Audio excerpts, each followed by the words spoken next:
Assalamualaikum warahmatullahi wabarakatuh. Bismillahirrahmanirrahim. Alhamdulillahi rabbil alamin. Wassalatu wassalamu ala asyrafil anbiya'i wal mursalin wa ala alihi wa ashabihi ajma'in. Qala Allah Ta'ala, A'udzu billahi minasy syaithanir rajim. Iz qala Ibrahim Rabbiyalladzi yuhyi wa yumit. Tuan-tuan dan puan-puan muslimin muslimat, kita sambung bacaan kitab kita Ihfazillah Yahfazka. Kita sampai pada muka surat yang ke-60. Betul ya? Atau 59? Bawah sekali ya. 59.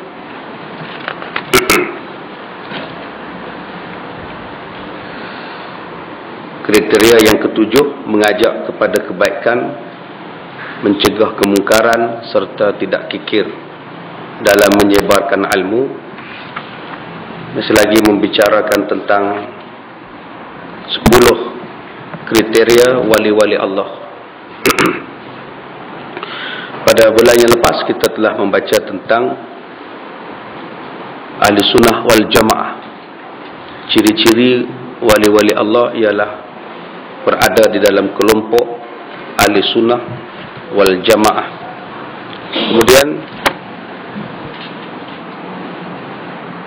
kriteria yang ketujuh, mengajak kepada kebaikan, mencegah kemungkaran serta tidak kikir di dalam menyebarkan ilmunya. Kita baca dah dahulu bahawa golongan yang dikira sebagai wali-wali Allah berada di mana-mana sahaja. Mereka berada di masjid, di tempat terbuka, di jalan raya, di forum, di tempat perkumpulan manusia, di kampus-kampus, universiti dan sebagainya. Tujuan mereka satu, iaitu mengajar manusia. Yang kedua, menginfakkan sebahagian rezeki yang Allah anugerahkan kepada mereka. Dan yang ketiga, mereka tidak kedekut terhadap ilmu mereka. Jadi kalau ada ciri-ciri itu, maka kita telah berada di bawah salah satu daripadanya, iaitu ciri-ciri wali Allah. Kita masuk ciri-ciri yang seterusnya, yang ke-8. Sentiasa ingin mencintai dan bersatu dengan kaum muslimin serta tidak menyukai akan perpecahan. Sesungguhnya mereka sentiasa sangat menginginkan untuk mencintai masuk dan bersatu di dalam jamaah Islamiyah dan tidak menyukai perpecahan dan berusaha untuk mengumpulkan kekuatan serta menghilangkan semua perselisihan. Tuan-tuan, persoalan ini adalah satu persoalan yang pokok ataupun persoalan yang paling penting.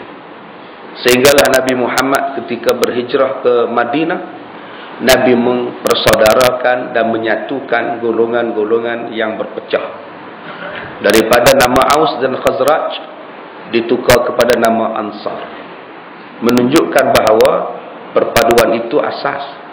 Sebab itu Yahudi tidak boleh makan orang-orang Islam, tidak boleh sembelih orang-orang Islam di Madinah, tidak boleh cekik dalam bab ekonomi, tidak boleh mengamalkan riba kepada orang Islam di Madinah, kerana ada penyatuan di antara masyarakat Islam. Ekonomi mereka pun mereka lumpuh apabila umat Islam bersatu. 5 tahun Nabi mengambil tempoh untuk melumpuhkan ekonomi Yahudi. nak menghilangkan penguasaan Yahudi dalam bidang ekonomi. Salah satunya ialah dengan cara menyatupadukan umat Islam yang berpuak-puak di Madinah. Dalam negara kita pun penyatuan ini kena ada. Kita tidak perlu buat satu, buang semua pahaman masing-masing. Kekalkan semua masing-masing bidang masing-masing. Tetapi penyatuan hati itu mesti ada. Biar berbeza parti politik, biar berbeza parti, tetapi bersatu hati. Biar berbeza warna bendera, tetapi kita adalah bersaudara. Biar kita ini berbeza nama, tetapi sentiasa bekerja sama. Yang ini yang kita nak. Kita tidak boleh menyuruh dan memaksa orang untuk menjadi satu. Tetapi daripada banyak-banyak, kita boleh kerjasama membentuk satu benda. Serupa dinding, tuan-tuan. Di hadapan tuan-tuan ni ada dinding. Dalam dinding tuan-tuan itu nampak di sini kukuh dinding ni. Tetapi pembinaan dinding ini kerana ada unsur-unsur penyatuan. Kalau bata saja tak mau kuat macam ini. Kalau pasir saja pun tak mau kuat macam ini. Kalau simen saja pun tak mau kuat macam ini. Di sini ada 4-5 unsur penyatuan. Ada bata, ada simen, ada pasir, ada kapur, ada air. Maka membentuklah dinding ini. Sekarang kalau tuan-tuan rajin, tumbuklah dinding ni. Agak-agak siapa yang pecah, tuan-tuan ataupun dinding ni pecah. Kenapa dia kuat? Kerana 5 menyatu membentuk satu dinding. Bata tetap bata, simen tetap simen, pasir tetap pasir, air tetap air. Bila bekerja sama, sudah tak nampak dah. Yang nampaknya plaster dengan cat. Plaster dengan cat saja yang nampak. Semuanya sanggup berkorban untuk satu nama, iaitu dinding. Dan yang nampaknya ialah tai dan cat saja yang nampak. Begitulah kita pun. Ada yang biru, ada yang hijau, ada yang biru muda, ada biru tua. Bergabunglah, bekerja sama untuk Islam. Yang nampaknya ialah Islam, yang kuatnya ialah Islam. Tu saja. Kalau bab nak menyelesaikan masalah murtad, kalau umat Islam tidak bersatu, macam mana nak selesai masalah murtad? Masalah boikot, kalau umat Islam tidak bersatu dalam memboikot barangan Yahudi Amerika, macam mana nak jadi? Biar berbeza pendapat, tetapi di dalam bab penyatuan agama, kita kena sepakat. Barulah kita boleh jadi hebat. Masalah kita ni, bila dah berbeza pendapat, sampai bila-bila nak berbeza pendapat. Kenuri tak nak, mati tak nak, ceramah tak nak, kuliah tak nak, semayang tak nak.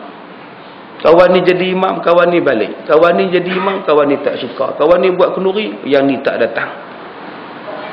Kawan ni buat satu program, ada yang kutuk. Kawan ni buat satu, ada yang tak suka. Jadi bila nak jadi baik? Kata nak jadi wali Allah. Sifat wali Allah ialah sentiasa menginginkan perdamaian, mencintai, masuk dan bersatu di dalam jamaah Islamiah. Setengah orang faham bersatu dalam jamaah Islamiah ni kena hampa kena masuk geng kami je. Jangan masuk geng hampa. Hampa bubarkan yang hampa punya, masuk yang kami punya. Kalau begitu mazhab pun satu pula. Kenapa mazhab empat? Ada Syafi'i suruh Hambali masuk Syafi'i. Ada Maliki suruh Hanafi masuk dalam Maliki. Tidak. Maliki cara Maliki, Hanafi cara Hanafi. Empat bersatu membentuk satu kalimah, dipanggil sebagai Ahlus Sunnah wal Jamaah. Tak ada pun dia masing-masing pakat jadi satu. Selagi betul pada jalan agama, jalan.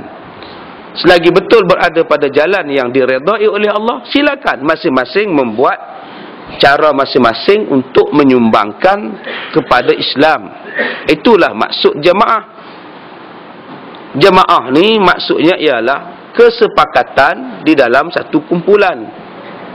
Ada orang yang jadi imam, ada orang yang jadi makmum, ada orang yang jadi bilal, ada orang yang jadi saf pertama, ada orang yang saf kedua. Itulah jamaah. Begitulah dalam perpaduan. Ada orang yang jadi leader, ada orang yang jadi second leader, ada orang yang jadi pengikut, ada orang yang jadi petugas, ada orang yang kerja mendoa, kerjanya doa je bagi Islam jaya. Ada orang yang kerja je cari dana untuk tolong orang Islam. Ada orang yang kerjanya menulis saja di internet ke, di buku ke, di surat khabar ke, kerjanya menulis supaya orang faham.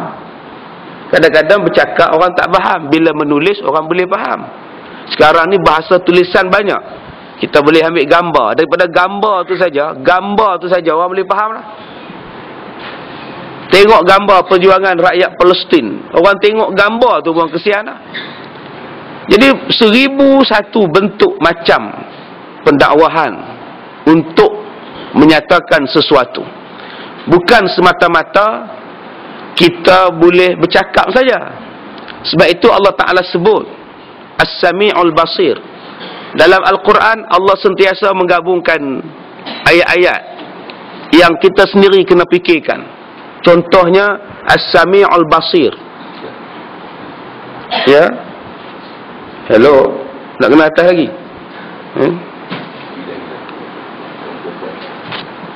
Hello. Ni bukan atas ni mikrofon tuan-tuan. Ya. Baik.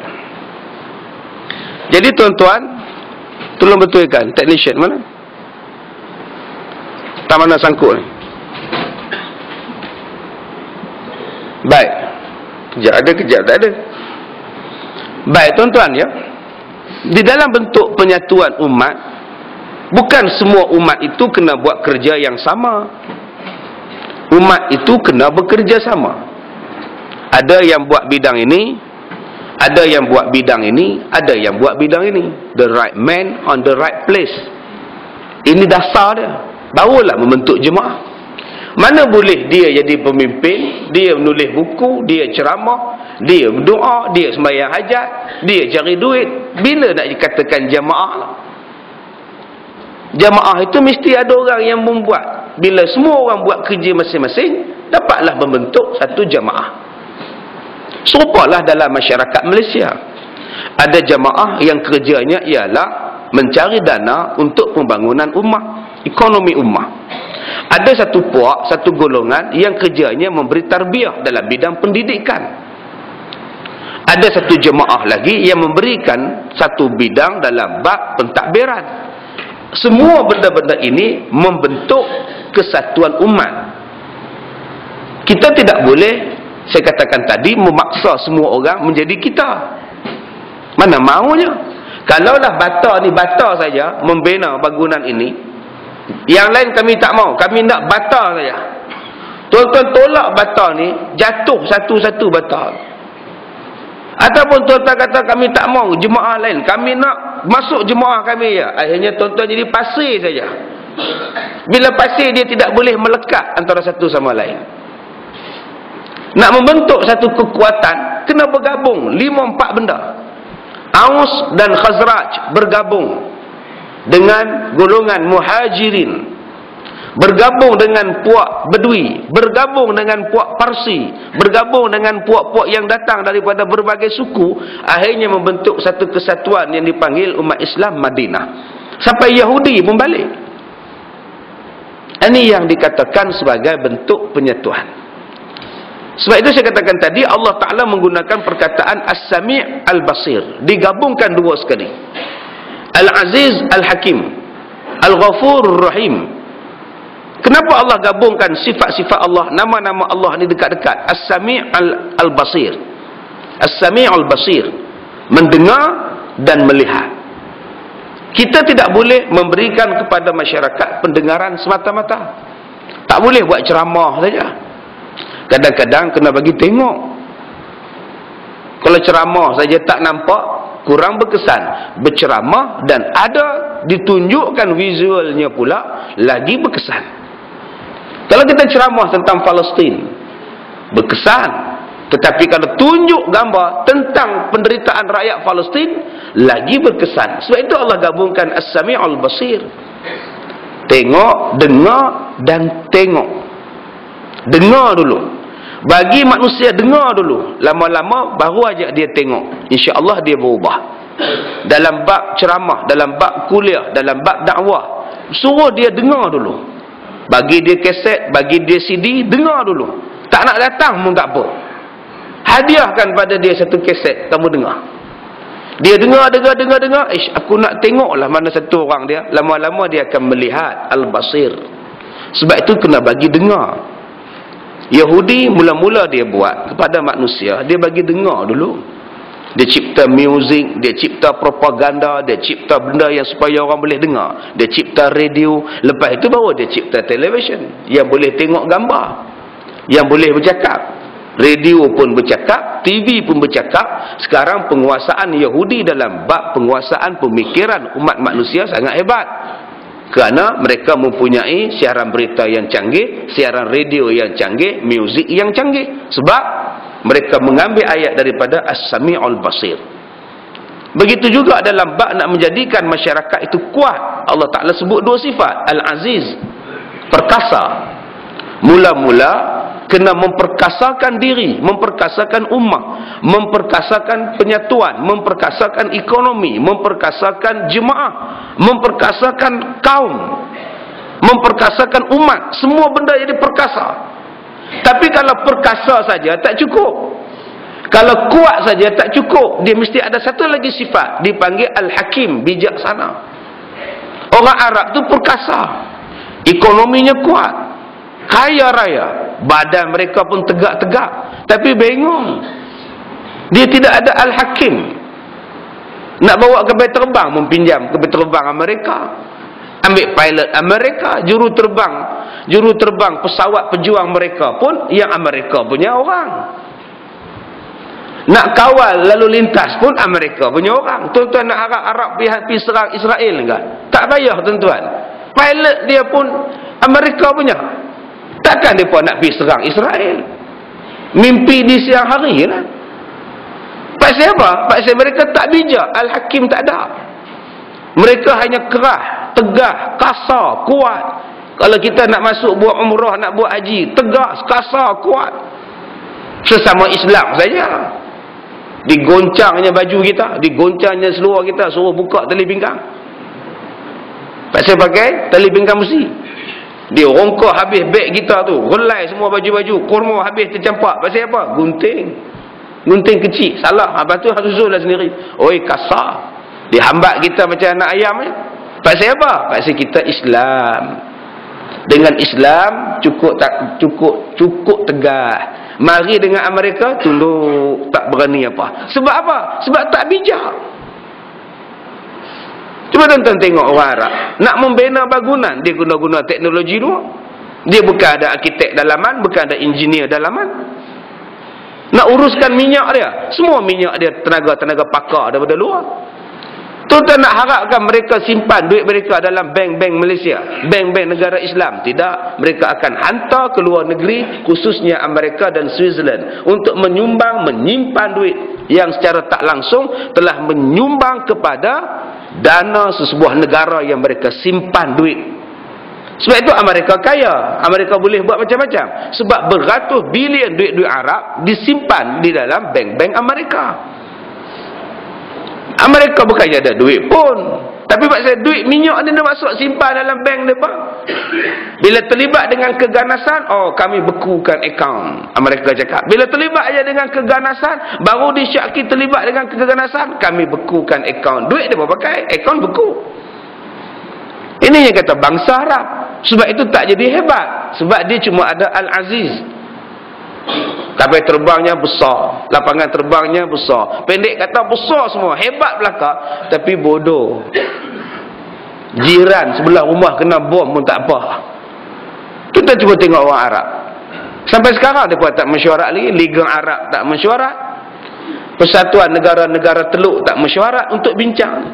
Nak buat mesyuarat ni pun 3 buah negeri bercadang. Kami nak jadi tuan rumah. Mesir pun nak jadi tuan rumah, Saudi nak jadi tuan rumah, Oman pun nak jadi tuan rumah. Lalah tak jadi buat sebab berebut venue nak buat. Yang orang Palestin tetap dibom. Yang mereka ini nak jadi tuan rumah pun berebut.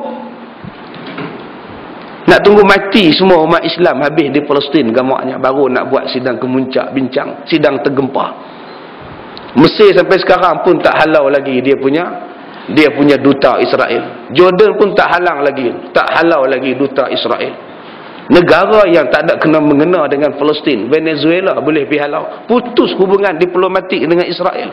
Tuan-tuan kenal Venezuela? Saya pun tak tahu duduk tak mana. Yang kita tahu biskut Mazola kita tahu. Venezuela aku tak tahu. Mauritania. Tuan-tuan pun tak tahu Mauritania ni duduk di mana.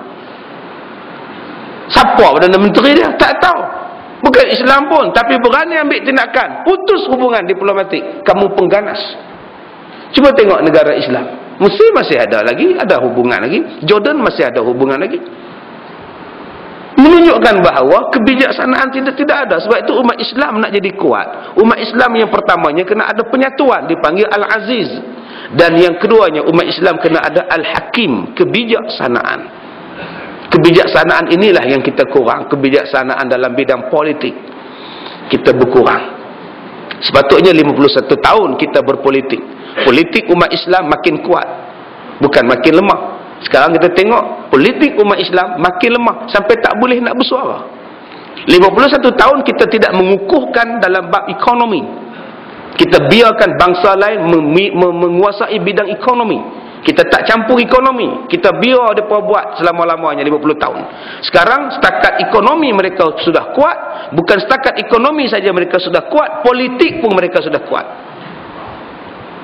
Kita sudah lemah politik, memang dah lemah politik dah pun, ekonomi memang dah lemah daripada dulu lagi.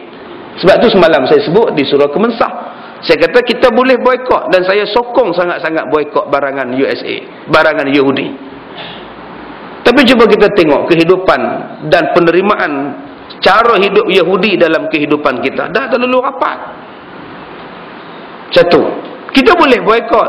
Tapi bila kita boikot, yang jadi mangsa balik siapa? Anak saudara kita yang kerja di kilang mereka. Anak saudara kita tu ada 5 anak. Kalau di boikot, kilang tutup, mereka nak makan apa? Pilihan untuk kerja di kilang Muslim tidak ada.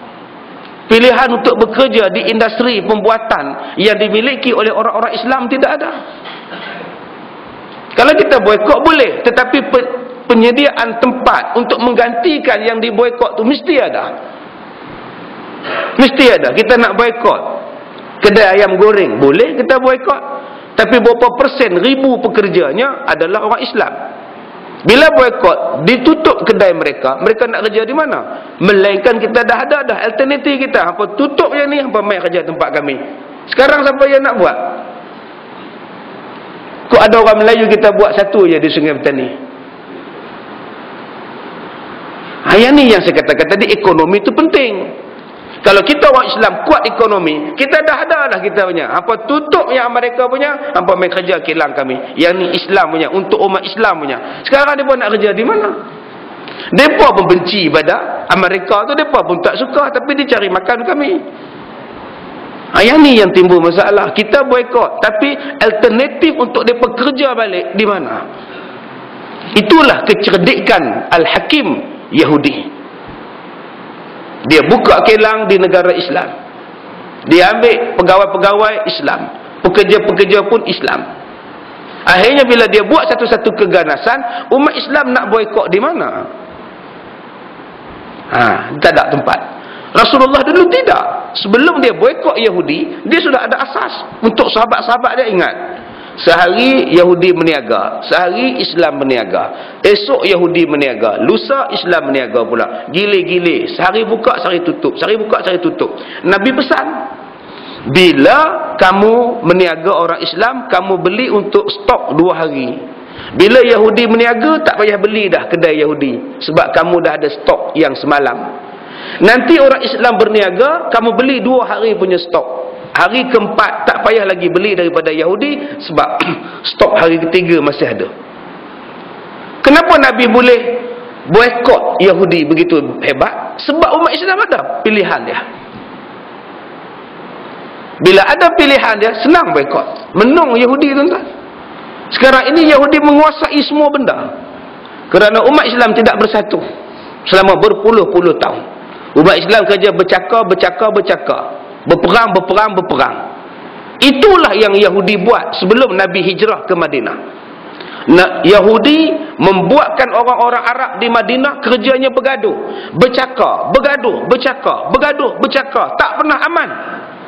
Bila umat Islam tidak pernah aman, bila orang Arab tak pernah aman, Yahudi dia masuk ekonomi, dia pegang ekonomi. Sebab umat Islam sudah tidak ada masa untuk fikirkan ekonomi. Sebab kami fikir nak perang aja, kami fikir nak runtuhkan sana, kami fikir nak jatuhkan orang sana, kami fikir hanya nak kalahkan orang sana. Yahudi kata buat. Ini apa tinggal kat kami. Yang itu yang mereka buat. Di Malaysia pun teknik dan taktik itu sedang berjalan berpuluh tahun. Biar orang Melayu bergaduh sama-sama Melayu, biar orang Islam bergaduh sama-sama. Hampa bergaduh aja, hampa buat. Kami jaga ekonomi. Sekarang bila ekonomi ni bukan sangat-sangat mantap, jadilah macam sekarang.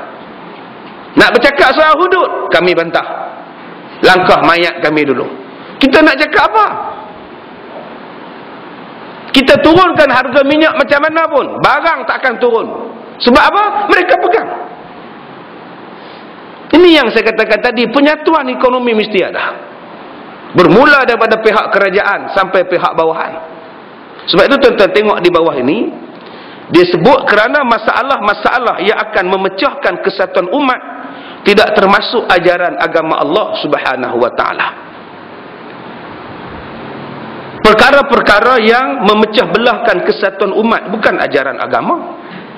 Kenapa kamu tak pergi kenduri dia? Dia belah sana, buat apa pergi? Kenapa kamu tak ziarah dia sakit? Dia tu karat gila, buat apa aku pergi? Ajaran siapa ni? Nabi, rumah Yahudi pun Nabi pergi. Yahudi buat kenduri, Rasulullah datang. Ada pembantu Rasulullah bukan Islam. Pembantu Rasulullah bukan Islam. Nabi pergi jumpa dia masa dia nak mati. Nabi kata aslim. Nabi kata Islamlah kamu. Sampai nak mati tu Nabi masih lagi ajak dia Islam. Pembantu Rasulullah, budak suruhan Nabi, bukan orang Islam. Tapi Nabi tetap pergi pada dia, Nabi tetap dakwah pada dia.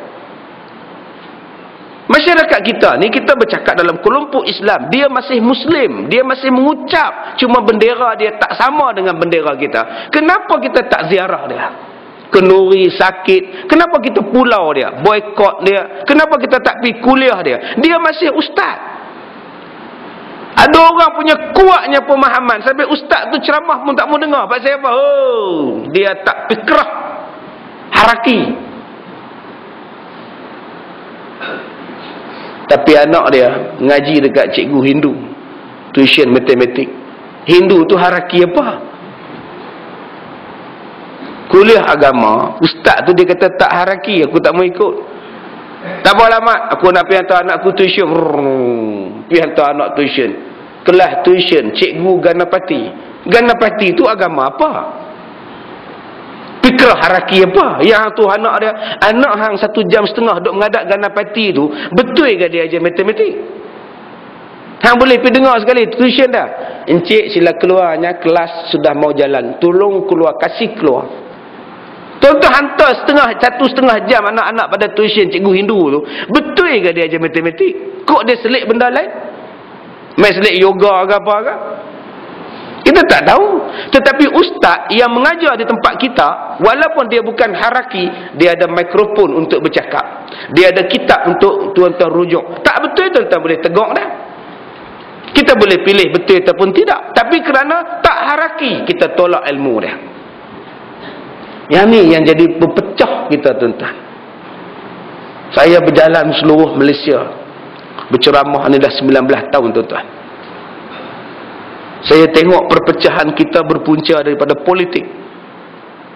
Orang Cina makin rapat, orang Melayu makin jauh dan renggang, hanya kerana perbezaan fahaman. Cubalah tadi saya kata, ada tuan-tuan yang jadi bata, tuan-tuan kekal jadi bata. Ada orang yang kerjanya jadi simen, kekal jadi simen. Bersatu atas nama Islam. Kuatlah. Kenapa 35 penternak babi boleh bela dalam babi dalam kampung Melayu? Bukannya ramai pun, 35 orang penternak babi bela dalam satu kampung Melayu yang 5,000 orang Islam. Kenapa mereka boleh bela? Kerana umat Melayu tidak bersatu. Bila Melayu yang ini bantah, Melayu yang sana pergi pujuk.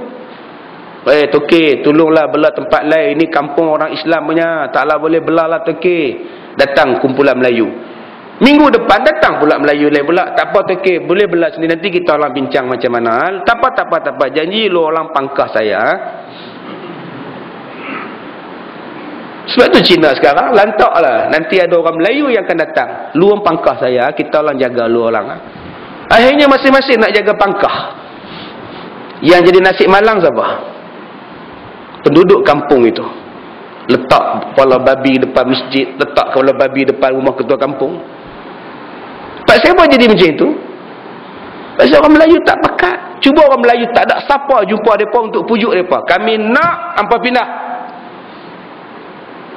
Pindah mereka tuan-tuan. Ini 2 lori babi, 2 lori taik babi di Longgok di Pulau Pinang. Penduduk kampung ingat nak buat jalan tar. Rupanya Longgok turun taik babi tengah-tengah jalan. Siapa sukarela yang pergi buang taik babi itu? Nak buang tang mana? Datang pekerja majlis bandaran main buang. Pekerja majlis bandaran orang siapa? Siapa tuan-tuan? Bila penyakit babi merebak, askar pergi tembak. Askar siapa? Bangsa kita balik yang kena. Ni penyatuan. Tu tengok yang duk ronda malam-malam. Naik kereta peronda, duk ronda malam-malam. Bangsa apa? Yang tidur lena malam-malam bangsa apa? Siapa tuan, siapa hamba sekarang? Kita bercakap ketuanan Melayu. Rentikan tuan-tuan. Siapa tuan, siapa hamba sekarang? Cina duk bantah ketuanan. Tanya pada bangsa Cina India. Siapa jadi hamba sekarang? Siapa dia yang duk jaga malam-malam supaya tidur mereka tu lena? Bangsa Melayu yang jadi polis. Cuba cek tengok berapa persen bangsa mereka jadi polis. Mereka minum arak mabuk-mabuk. Siapa yang jaga mereka? Ini yang saya katakan tadi. Umat Islam kena bersatu. Kena ambil iktibar daripada apa yang berlaku di Palestin. Jangan tunduk pada kehendak mereka. Jangan tunduk pada tekanan mereka. Sampai nak buat hudud pun kena tanya pendapat mereka. Ini benda yang kita tak boleh terima. Menghina agama kita. Sombong tak tentu hala. Dengan alasan bahawa ini undang-undang Islam tak sesuai dengan kami. Tanya dekat mereka. Undang-undang Islam siapa buat? Allah buat. Air ni Allah buat. Nasi Allah buat. Kamu minum tak air? Minum. Kenapa kamu kata sesuai dengan air? Sedangkan Allah yang buat. Kamu carilah air yang Tuhan kamu buat. Kamu tolak hudud dengan alasan Islam. Allah punya. Kenapa kamu makan nasi? Nasi ni Allah buat. Beras ni Allah buat. Kamu carilah beras yang tokong kamu buat. Pergi makan. Itu cakap kasar kepada orang yang bengong dan kasar. Tapi kita tak berani bercakap. Pasal apa? Kita jaga hati mereka Ustaz. Mereka yang tolong kita hari itu. Maknanya kita telah mengharap pada mereka. Kita sudah lari daripada mengharap kepada Allah Subhanahu wa ta'ala. Di mana ayat yang kita sebut? Wa hasbunallah wa ni'mal wakil. Sekarang kita dah menyebut perkataan hasbuna Cina wa ni'mal wakil. Bukan hasbunallah lagi dah. Di mana akidah kita sekarang? Sebab itu saya katakan tadi, umat Islam adalah bangsa yang kuat. Cuma umat Islam tak bersatu. Arab adalah bangsa yang kuat. Cuma tidak bersatu. Bila tak bersatu, akhirnya sekarang tuan-tuan boleh tengok. Yahudi cuma 14 juta di seluruh dunia. Dia boleh conquer 1.4 bilion umat Islam di seluruh dunia. Padahal mereka cuma ada 14 juta sahaja. Maka seorang wali Allah sentiasa menginginkan dan mencintai kaum muslimin yang berjalan sesuai dengan metod Ahlus Sunnah wal Jamaah tanpa membezakan siapa pun mereka. Dengan menyanjung seseorang kerana dia sependapat dengannya, di lain pihak dia mencela seseorang yang lain hanya kerana dia berselisih faham dengannya. Yang ni tidak mahu. Payah sungguh tuan-tuan. Kenduri kendara pun tak boleh panggil orang tu. Hang panggil dia pasal apa? Dia belah sana. Yang ni saya jumpa tuan-tuan, merajuk kawan tu, tuan rumah merajuk sebab tak ada siapa basuh pinggan, tak ada siapa yang pergi tolong kat hidang. Lari habis geng-geng dia. Saya tanya Pak Sepanya dia bilang macam ni. Sebab saya jemput orang belah sana. Mai kenduri saya. Depa boikot terus ustaz. Anak beranak pakat duk basuh pinggang, kelang kabut, hak kecil pun basuh pinggang. Sebab apa? Bentara-bentara, hak tukang-tukang hidang, semua lari tinggal. Hanya kerana tuan rumah ni panggil tetamu yang bukan ahli jemaah parti. Punya pecah tuan-tuan. Sedangkan dia tu jiran. Saya kena panggil lah ustaz. Apa awak pula? Parti-parti lah, kenuri-kenuri. Maksudnya sampai satu tahap datang je pada aku, dia mai je kenduri kamu, aku akan balik. Tengok-tengok datang sungguh tuan-tuan, balik menonong. Dia panggil geng dia belah terus tuan-tuan. Yang tengah basuh pinggan tak sempat basuh tangan, yang tengah duk hidang nasi tarik balik nasi tak di dapur, lari balik semua. Kat sini pun sama juga. Oh, leceh. Minta maaf lah. Ini bukan saya kata ni kitab sebut. Saya marah saya pula. Bulan depan tak ada pula. Tuan-tuan nak marah-marah api, saya nak cakap juga. Sampai bila kita nak bergaduh? Dia keturunan kita. Penyatuan mesti ada. Habis tu ustaz, kenapa kita tak boleh bersatu ustaz? Ustaz boleh beritahu? Sebab kita mencari yang tak sama. Kita tak cari yang sama. Sedangkan kita ni banyak yang sama.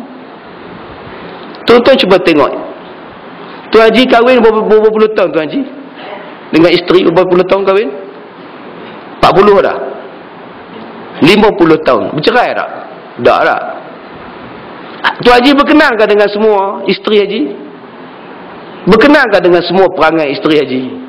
Tak. Ada yang tak berkenan. Tapi adakah tak berkenan itu bercerai? Tak ada. Apa yang Tuan Haji tak berkenan? Isteri saya ni ustaz, dia ni buat teh tak pernah sedap. Tu yang saya makan di kedai kopi. Minta lah cerai. Takkan nak tak cerai ustaz. Yang lain dia okey. Yang lain dia okey, masak sedap, dia urut sedap, dia rajin sapu sampah pun bagus, dengan mak dia pun bagus, dengan mak saya pun bagus, dia didik anak-anak pun bagus ustaz. Jadi kegemaran kami pun sama, memancing sekali, main kuliah sekali, kadang-kadang pergi jogging sekali. Jadi banyak yang sama. Setakat air teh tak sedap, tak apalah ustaz. Agak-agak tak sedap kita buah jenam motor. Cirit lepas tu. Sopalah isteri pun berkenan semua kepada suami dia? Tak berkenan. Suami dia hisap cerut. Asal hisap nak padam pergi cerut, pergi tenyih kat dinding. Asal nak padam tenyih, asal tenyih padam. Isteri ni tak larat nak lap. Minta lah cerai kak. Takkan dia tak cerai ustaz. Kami satu kampung, pak dia dengan bapak saya ustaz, 2 tok ustaz. Kami kahwin 2 pupu ustaz. Kubur bapak dia dengan kubur bapak saya sebelah-sebelah je ustaz. Kalau balik kampung pun, kalau kami bercerai ustaz, besok pergi baca Yasin kat kubur, kena sebelah-sebelah ustaz. Biarlah setakat cerut tu ustaz, lantaknya lah. Kalau saya tak tahan nanti, saya pun isap cerut juga ustaz, lawan tenyih ustaz. Serupa itulah bangsa kita. Satu taman ke? Satu. Satu lorong? Satu. Satu masjid? Satu. Bahasa? Satu. Quran? Satu. Tuhan? Satu. Agama? Satu. Hari raya? Sekali. Puasa? Tarawih? Sekali. Ada tuan-tuan bulan puasa, tuan-tuan puasa bulan Zulhijjah? Tak ada. Bulan Ramadan ni ke? Ada tuan-tuan buat haji dibayar lepas? Tak ada. Semua pergi ke Mekah. Semua sama.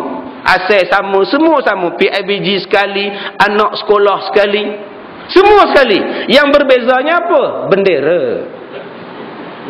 Takkan kerana bendera kita tolak 1000 yang sama. Tinggalkan sekejap bendera yang berbeza, kita ambil yang sama banyak. Berbeza dengan bangsa lain. Bangsa lain, cuba tuan-tuan tengok, bahasa sama, elak. Tuhan, elak. Agama, elak. Tak sama belakang. Makan, oh, nehi. Makan, wah, tak sama. Mereka makan babi, kita tak makan babi. Minum, oh, tak sama ustaz. Mereka minum arak, kami tak minum arak. Semayang, oh, mereka di tokong, kami di masjid. Semua tak sama. Habis tu yang samanya apa? Bendera. Kita ambil yang bendera lah. Mana boleh macam itu? Kamu tolak yang 1000 yang tak sama, tiba-tiba kamu ambil yang sama. Tak aci tuan-tuan. Hilang fiqh aulawiyat. Rujuk kitab Yusuf Qardawi. Yusuf Qardawi kata apa? Ambil yang sama yang banyak, tinggalkan yang tak sama. Sekarang orang kita tinggalkan pahaman Yusuf Qardawi. Kita ambil yang tak sama satu, kita tinggalkan yang sama yang banyak-banyak. Kita ambil yang sama satu, kita tinggalkan yang tak sama banyak-banyak. Ini tak aci tuan-tuan. Ini yang sama-sama balik kena fikir. Tuan-tuan jangan bantah lagi apa yang saya cakap ni. Saya suruh fikir balik dulu. Kaji betul-betul dulu. Sebaik-baik orang kafir, dia takkan turun dalam kubur tuan-tuan. Sebaik-baik orang kafir, dia takkan doa pada tuan-tuan. Kalau dia doa pun Tuhan tak mustajab doa dia. Sebaik-baik orang kafir pada tuan-tuan, dia takkan tolong tuan-tuan bagi syafaat di hari kiamat. Tetapi sebusuk-busuk orang Islam, silap-silap dia sembahyang mayat tuan-tuan. Sebenci-benci tuan-tuan pada orang Melayu, silap-silap hari bulan, dia yang turun dalam kubur sambut mayat tuan-tuan. Sebusuk-busuk orang Melayu, tuan-tuan sesat tengah malam, tanya lorong 7, lorong 8, orang Melayu start motor pergi tunjuk. Tuan-tuan kalau sesat tengah malam, tahan puak-puak tu.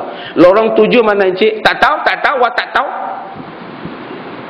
Tuan-tuan tipulah tuan-tuan. Mereka bukan bangsa kita. Mereka baik dengan kita pun sebab ada benda di tangan kita yang mereka nak. Bila apa yang di tangan kita tak ada, mereka tinggal gitu je. Kenapa mereka baik dengan biru selama 50 tahun? Sebab ada benda di tangan biru. Habis benda di tangan biru, mereka tinggal yang biru, mereka ambil yang biru muda. Tunggu biru muda tak ada nanti, mereka tinggal pula biru muda. Ni yang kita kena faham. Kena faham gitu. Mereka baik kerana ada benda. Tuan-tuan macam repair kereta lah. Macam tuan-tuan pergi repair kereta. Sebelum repair, sebelum beli kereta, layan tak? Layan. Kan bila ada merah lagi. Pasal dia suruh kita beli kereta dia. Hari ni bayar, hari ni boleh siap. Tokey tu wiper tak nak jalan lah. Dulu sudah jalan, lu sudah balik. Sekarang semua tak tahu lah. Lu tukar sendirilah. Oi, kemarin bagi binotel lagi. Siap air mineral sebotol lagi. Panggil tokey lagi. Tokey Datuk belum dapat duit.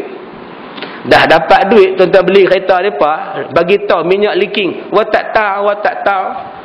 Dulu di kedai tak ada leaking. You pakai apa leaking? Sebab dia dah dapat apa yang kita dapat. Umat Islam bukan macam itu. Umat Islam bukan macam itu. Umat Islam dia kenang sampai bila-bila jasa. Cuba tuan-tuan tengok apa yang mereka belah. Apa yang mereka belah, itulah yang mempengaruhi mereka. Depan rumah mereka ada apa? Pernahkah binatang yang mereka belah tu bersyukur dengan apa yang binatang tu dapat? Tak. Apa yang mereka belah, itulah perangai mereka. Sentiasa julu lidah. Tuan-tuan faham binatang apa? Bagi pun dia jelek, tak bagi pun dia jelek. Itulah kepahaman mereka. Apa yang mereka belah, itulah dia. Apa yang mereka makan, itulah perangai mereka. Islam bukan macam itu. Islam diajar bersyukur. Islam diajar berterima kasih. Islam diajar kepada kita, umat Islam diajar supaya kita sentiasa ingat, sentiasa kenang jasa orang. Tapi sayang, sekarang kita dah melebihkan bangsa lain dengan meninggalkan bangsa kita sendiri hanya kerana perbezaan bendera sahaja. Tu dia tuan-tuan. Tuan-tuan nak suruh Israel buat gencatan senjata. Nak gencat apa? Dia anggap orang Islam ni binatang tuan-tuan. Kita duk suruh Amerika Amerika tu buta, pekak dan bisu. Nak tunjuk perasaan apa pada Amerika? Dia buta, dia bukan nampak. Tunjuk perasaan apa pada Amerika? Dia pekak, dia tak dengar. Nak suruh Amerika, Obama bersuaralah. Dia bisu, ya. Yang kena tunjuk perasaan sekarang ialah pada negara-negara Arab. Tunjuk pada mereka, sebab negara Arab sekarang ni tidur, lena. Kejutkan mereka daripada tidur. Mereka adalah singa-singa yang tidur sebab kenyang. Ular sawah yang kenyang. Dia bukan peduli apa Arab. Kenyang dengan kemewahan, kenyang dengan kenikmatan, kenyang dengan minyak.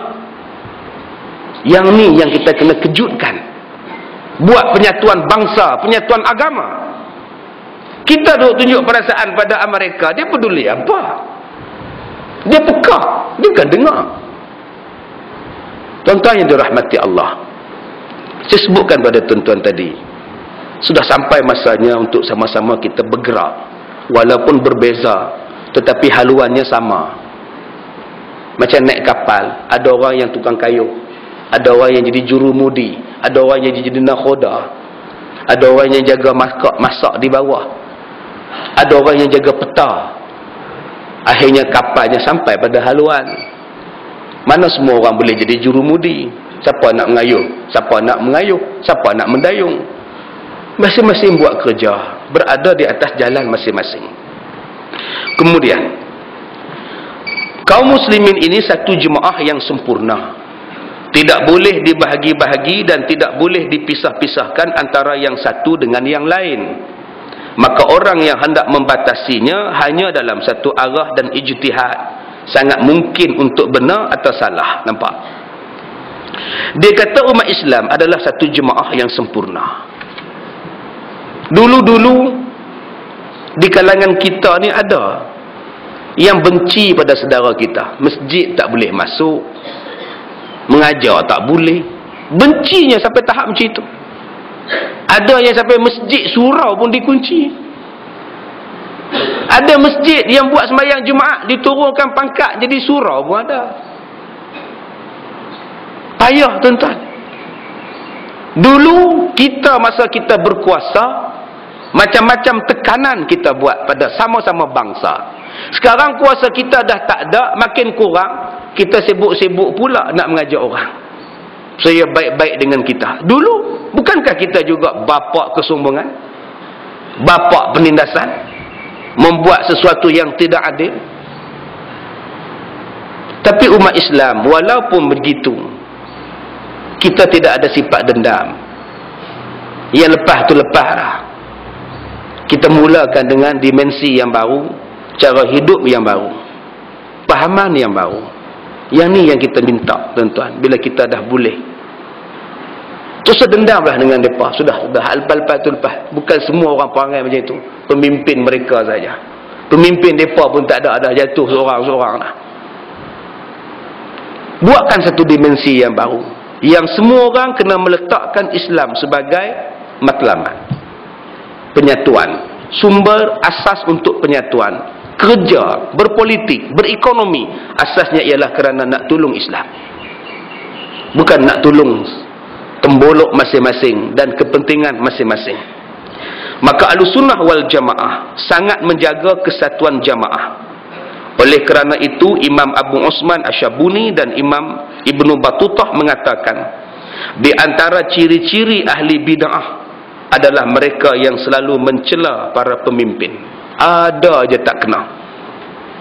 Tidak ada menasihat. Kalau nasihat pun tak sampai. Cari jalan macam mana untuk menyampaikan. Saya ni tuan-tuan, bila saya baca kitab-kitab tentang fiqh sunnah, kitab-kitab tentang politik, daulah dan sebagainya, dalam kitab-kitab yang kita baca tu, semuanya menyuruh kita sampaikan pada orang yang kita tu. Kena pergi ke tempat mereka, bercakap di tempat mereka. Kita tak boleh bercakap di padang saja, mereka tak dengar. Buat resmi, cakap depan. Saya buat tuan-tuan. Saya cukup seronok bila mereka panggil saya. Saya seronok, saya cukup bangga tuan-tuan. Bangga kerana apa? Aku boleh cakap. Jadilah. Tapi bagi setengah masyarakat kita pula, bila kita bercakap, bila kita masuk tempat mereka, masyarakat kita pula, jemaah kita pula, dia kata, nampak. Udah pakai songkok hitam. Sekarang kita menang, berapa ramai pemimpin kita pakai songkok hitam, kenapa tak kutuk pun? Saya pakai songkok hitam dulu pun salah, nampak? Songkok pun dah hitam, dah hilang sorbannya, mesti belah sana, kata dia. Payah betul lah tuan-tuan. Kenapa jadi macam itu? Kalau kita tak bercakap, macam mana mereka nak dengar? Kalau kita tak campur, macam mana mereka nak faham? Saya forum dengan abang saya pun salah. Saya forum dengan abang saya pun salah. Orang boikot saya. Kalau dah satu pentas dengan abang dia, apa lagi belah sana lah. Payah sungguh. Kamu dengar tak apa yang saya cakap? Dengar tak? Tak dengar. Habis tu macam mana kamu tahu? Dengar. Sebelum forum kami buat perjanjian, abang jangan sentuh parti abang. Kalau abang sentuh parti abang, saya akan sentuh parti saya. Bergaduh kita tak bertahan. Sekarang kita sentuh parti, kita sentuh Islam saja. Abang jangan sentuh Islam Hadari, saya pun tak akan sentuh. Okey, dia. Akhirnya boleh forum dengan baik saja. Tapi orang tak faham, orang tak nak dengar, orang tak nak pergi dengar forum tu. Akhirnya orang tibai saya. Tapi tak apalah, tibai-tibai lah. Janji matlamat saya bukan nak fahamkan mereka. Mereka dah faham dah. Ni, hak nak dengar ni. Yang ni lah matlamat. Lantaklah nak boikot. Peduli apa saya? Itu yang jadi mihnah pada saya ni. Fitnah kepada saya ni. Tribulasi pada saya hak ni. Jenis ni. Kalau orang macam saya ni tak pergi masuk bercakap kepada kelompok mereka, bila mereka akan faham? Sedangkan mereka tu Islam juga macam kita. Mereka Melayu macam kita. Mereka juga nak dengar macam kita. Tapi apa yang mereka dengar selama ni daripada penceramah mereka tak sampai kepada hak betul-betul punya. Sebab tu mereka tak faham. Orang macam kita ni tak boleh masuk nak menyampaikan kepada mereka hak betul-betul Islam ni macam mana. Bila ada ustaz macam saya boleh masuk, patut support. Okey ustaz, pergi ustaz. Yang ni yang kita nak. Tapi bila saya pergi, orang boikot sungguh tuan-tuan. Sampai jumpa saya, salam tak nak bagi. Padahal mengaji Iqra' dengan saya. Iqra', so, dak, tozo tu pun tak ingat. So, do, tozo. Rupanya dia tulis. So, S-O, D-O, T-O, Z-O. So, do, tozo. Dia tulis. Bila saya tutup yang rumi tu, Rahman tu, saya suruh baca hak Jawi, dia kena ulang daripada atas tu. Batak, ni so. Kena ulang daripada atas pun dapat so. Punya tak ingat huruf. Yang tu jumpa saya tak nak bagi salam. Hanya kerana saya pergi forum dengan abang saya. Kalau hang pandai tak apa. Kalau hang hafal Quran tak apa lagi. Ni apa pun tak erti. Qul huwallah tu pun ingat di mulut. Bila kita pekuk yang di atas, kita pekuk nombor 2, baca ayat nombor 3. Lam yalid wa lam yulad tu tak boleh baca. Lam yalid wa lam yulad baru dapat. Pasal tu pun pasal hafal. Ni yang jadi masalah tuan-tuan. Saya sebut tenterang dah tuan-tuan. Bila orang boikot saya tu, orang tak mau main kuliah saya, orang benci saya, orang buang saya mengajar, hanya kerana saya ajak faham Islam. Hanya saya ajak. Teruk saya rasa 2-3 tahun daripada tahun 2004 sampai tahun 2008. 4 tahun tuan-tuan. Lain orang boikot. Sampai pada satu tahap orang minta saya ceramah. Yang datang siapa? Orang nombor 1 dalam Malaysia. Orang nombor 2 dalam Malaysia. Ustaz ni khas permintaan daripada kami. Minta ustaz datang. Majlis berbuka puasa. Tetamu kenamaannya orang nombor 1, orang nombor 2, barisan kabinet semua akan datang. Jadi mereka minta ustaz sampaikan. Ini bukan permintaan pada kami, permintaan daripada mereka. Mereka nak dengar ceramah ustaz. Tuan-tuan boleh beritahu tak? Ustaz yang hijau, siapa nak panggil tuan-tuan? Saya kata okey, saya setuju. Pasal saya fikir inilah satu masanya saya nak cakap direct dalam kuliah. Mikrofon saya seorang pegang, mereka tak ada. PA saya telefon, ustaz nak terima ke? Saya kata terimalah. Ustaz nak kena boikot lagi ke? Orang baru je terima ustaz balik. Jemaah kita baru je terima balik. Tu pun duk takut-takut lagi. Bila ustaz pi nanti, lagi mereka boikot ustaz. Bila PA saya cakap macam itu, saya terkenang tuan-tuan. Saya terkenang sungguh. Mereka boikot saya. Hina saya ni. Saya terkenang. Fobia saya. Satu peluang nak bercakap pada orang nombor 1, nombor 2 negara, nak bercakap supaya adil, nak bercakap supaya buat Islam, nak bercakap Islam ni cantik, peluang depan mata dah. Tapi bila saya kenang boikot yang bakal saya terima akibat pengalaman yang telah kena pada saya telefon balik setiausaha dia. Saya kata, tuan, saya tak dapat datang kot, saya ada program tempat lain. Allah ustaz, ferahlah kami ustaz. Ini bukan permintaan kami ustaz, ini permintaan dia ustaz. Dia nak dengar kuliah.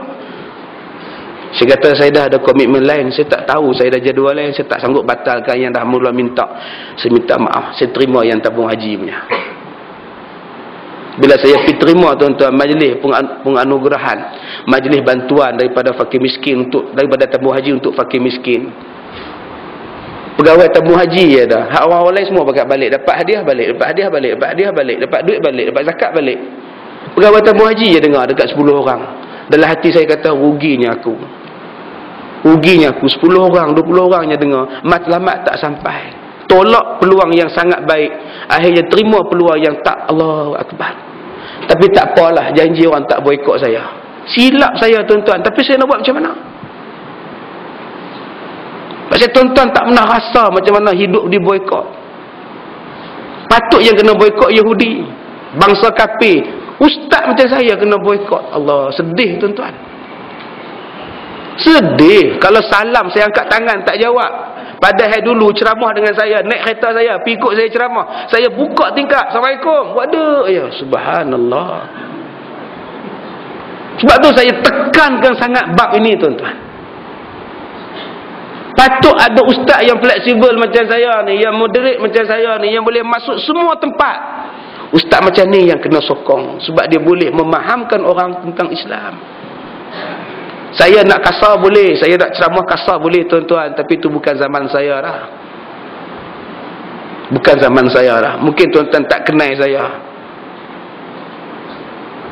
Tahun 90-an mungkin tuan-tuan tak kenal. Tapi yang mana pengikut, yang mana selalu ikut ceramah PAS, mesti kenal saya. Tapi kalau dia baru PAS 2 hari, memang tak kenal lah. Tuan-tuan tanya Dr. Hassan Ali, siapa partner dia? Partner ceramah dia siapa? Siapa yang masuk PAS mula-mula dengan Dr. Hassan Ali? Cuba tuan-tuan pergi tanya. Gaji saya pada masa itu 25,000 tuan-tuan. Bila tak masuk PAS, orang kata ustaz tak haraki. Masuk PAS dengan Dr. Hassan, ceramah di Negeri Sembilan, di Perak, semua berpuluh-puluh ribu masa itu. Masa itu penceramah top Dr. Hassan, ahli motivasi terkenal masa itu. Tiba-tiba masuk PAS. Hassan Ali muka belakang masuk PAS, saya muka tengah harakah masuk PAS.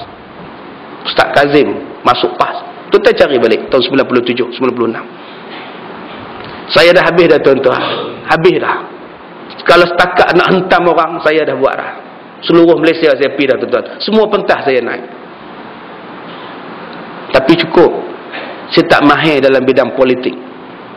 Saya balik pada asal balik, saya buat ceramah sudah. Fleksibel balik. Slow balik. Biar orang yang mahir politik, yang tahu sepak terajam politik, bercakap pasal politik. Saya ambil bidang saya. Bidang saya hafazan Quran. Saya tumpu Quran. Cukuplah. Kalau saya, siapa kata saya tak haraki, hentilah. Siapa nak tinggal gaji 25,000? Siapa nak tinggal? Tanya Ustaz Akil, dia kerja dengan siapa? 25,000 pendapatan tuan-tuan. Saya tinggal, bila saya masuk PAS, lingkup tuan-tuan. Semua projek tak ada, semua kelas tak berjalan, boikot, nama kena gam. Saya jadi imam masjid, tinggal 500 gaji tuan-tuan. Tak payahlah nak bercakap haraki dengan saya. Saya rasa susah payahnya hidup.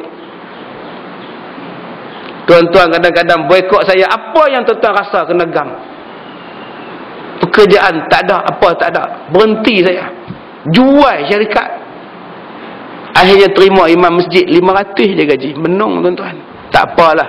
Allah bagi rezeki balik. Sebab tu saya cukup sedih dengan perangai sahabat-sahabat. Baru kenal perjuangan sebulan, setahun, tiba-tiba nak tibai. Kamu bolehlah masuk, gaji kamu 1,200. Kamu bolehlah masuk. Yang saya ni, staff saya berapa ramai? Habis tuan-tuan. Sebab tu saya sekarang macam ni. Tapi orang tak faham. Orang tibai saya juga. Baru ni datang orang daripada Manjung main sekolah saya, peluk saya. Ustaz, saya macam mana pun saya belah ustaz. Hari Khamis lepas. Kenapa pula tu Haji? Tempat kami semua boikot ustaz dah. Pasal apa pula? Ustaz tak boleh percaya punya. Dia ada ustaz ni besar belah sana, sak belah sini. Saya kata, dak, ustaz belah kita. Dak, dia pun tak percaya. Dia 2-3 tempat dah buang ustaz. Oh. Saya tak tahu, saya tak ada kuliah maghrib belah sana. Belah ceramah. Ceramah ada lah. Saya kata, baru ni saya balik sana.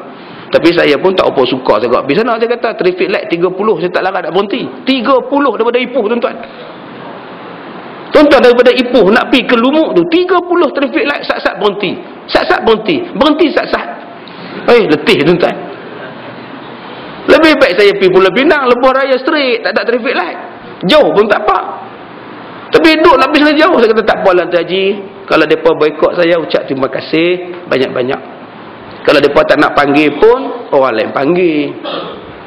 Kalau orang lain tak panggil saya pun, saya dah ada sekolah saya. Pelajar saya pun ada 645 orang. Ajak pelajar saya pun cukup lah. Itu yang saya kata dekat Ustaz Zuhair semalam dengan Syekh Mu'ad daripada Negeri Sembilan. Alim Majlis Fatwa Negeri Sembilan malam tadi. Saya kata siap saja sekolah saya ni sepenuhnya. Sekarang ni tengah duk bina bangunan tahfiz. Siap saja sekolah ni insya-Allah. Saya tak mau dah berjalan jauh-jauh. Saya nak tumpu pada sekolah saya. Letih tuan-tuan. Jalan jauh-jauh, mengajar teruk-teruk, orang tak hargai. Orang kutuk, orang fitnah. Ustaz isi borang lah, ustaz dapat ni lah, dapat tanah lah. Sekolah saya tu mereka kata dapat anugerah tanah sebab saya masuk belah mereka. Padahal kami beli duit tuan-tuan. Masa bila dapat anugerah? Tu tanah dulu. Dia dapat tanah tu sebab saya masuk belah mereka. Sampai macam tu fitnah ni apa tuan-tuan? Sengkang mata cari duit nak siapkan bangunan. Senang-senang mereka tuduh yang bukan-bukan. Seburuk-buruk saya ni pun tuan-tuan, seburuk-buruk saya ni, saya tarik orang murtad duduk di sekolah saya. Saya tarik orang homoseks main duduk di sekolah saya. Saya tarik pondan-pondan main duduk di sekolah saya. Tarbiyah mereka. Orang masuk Islam duduk di sekolah saya. Orang putih masuk Islam sebulan duduk di sekolah saya. Sebusuk-busuk saya buat kerja juga tuan-tuan. Tapi sehebat-hebat tuan-tuan yang boikot, apa sumbangan tuan-tuan untuk Islam? Sebusuk-busuk saya 50 pakai miskin tiap-tiap bulan sekolah support anak-anak yatim. Tapi kita yang mendakwa, kita pejuang Islam, cuba tanya anak yatim mana hang support? Orang tak kenal Al-Quran mana yang kamu ajar? Habis ceramah minum kedai kopi, habis kuliah minum kedai kopi. Kami buat kerja. Sebab tu tuan-tuan, sebelum kita menghina orang, mengutuk orang, cuba kita tanya dulu diri kita, apa yang kita buat? Kita hanya pandai memboikot, tapi tak ada sumbangan untuk agama. Itu yang jadi masalah pada kita. Agama kita lambat nak menang. Sebab kita termasuk salah seorang orang yang macam itu.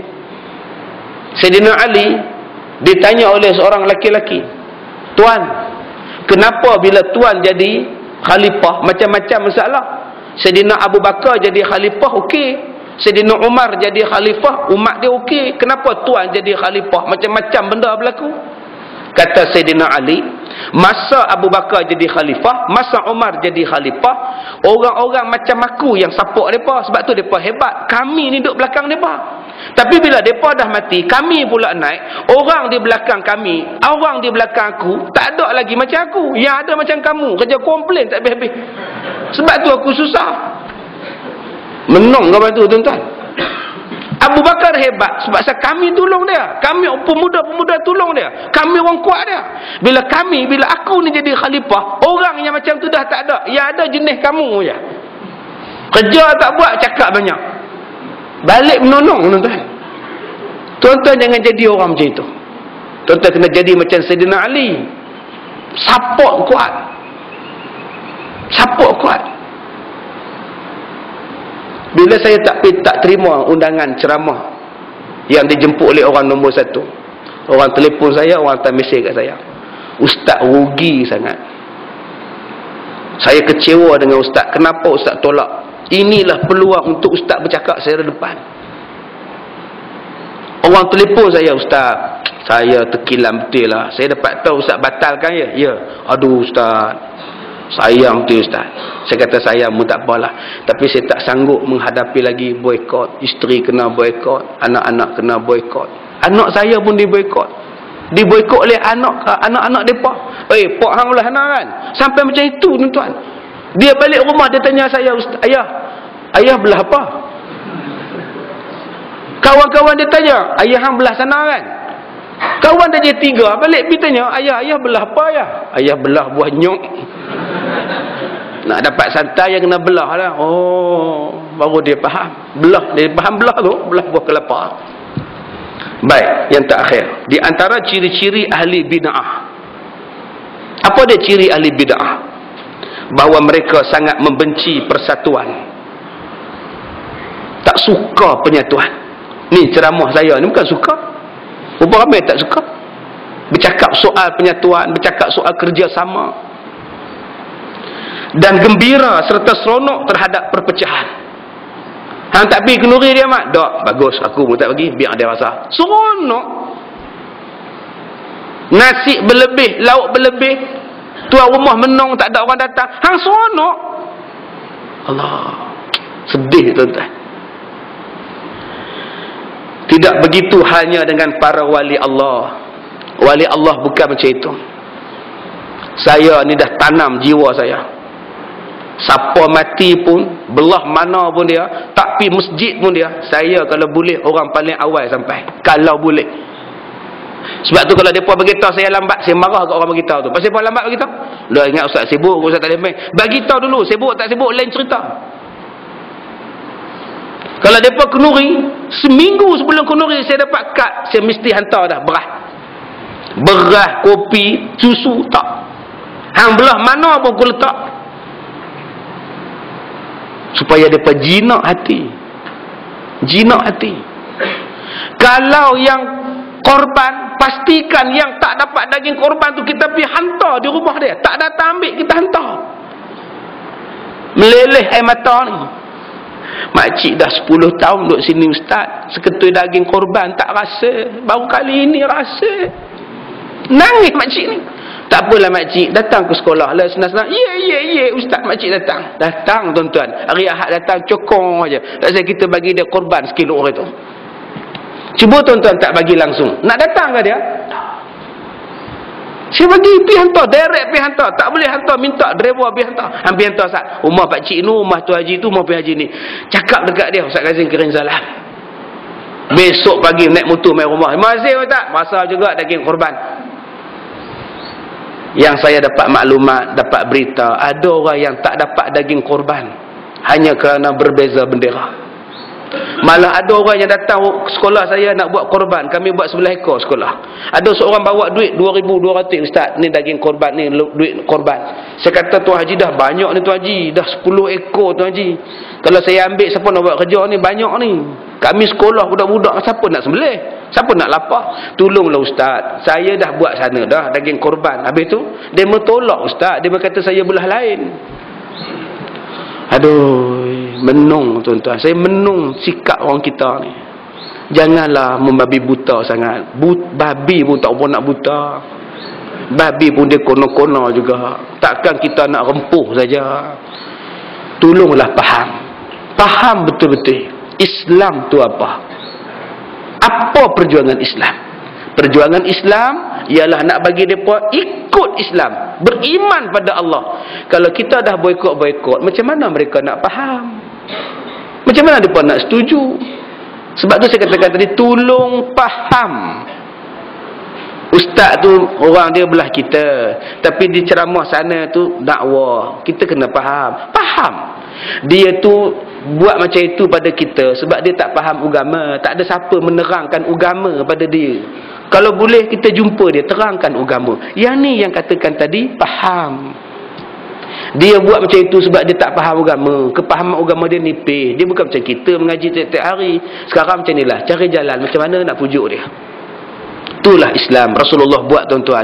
Sabar 950 tahun Nabi Nuh. Nabi Muhammad sabar 23 tahun.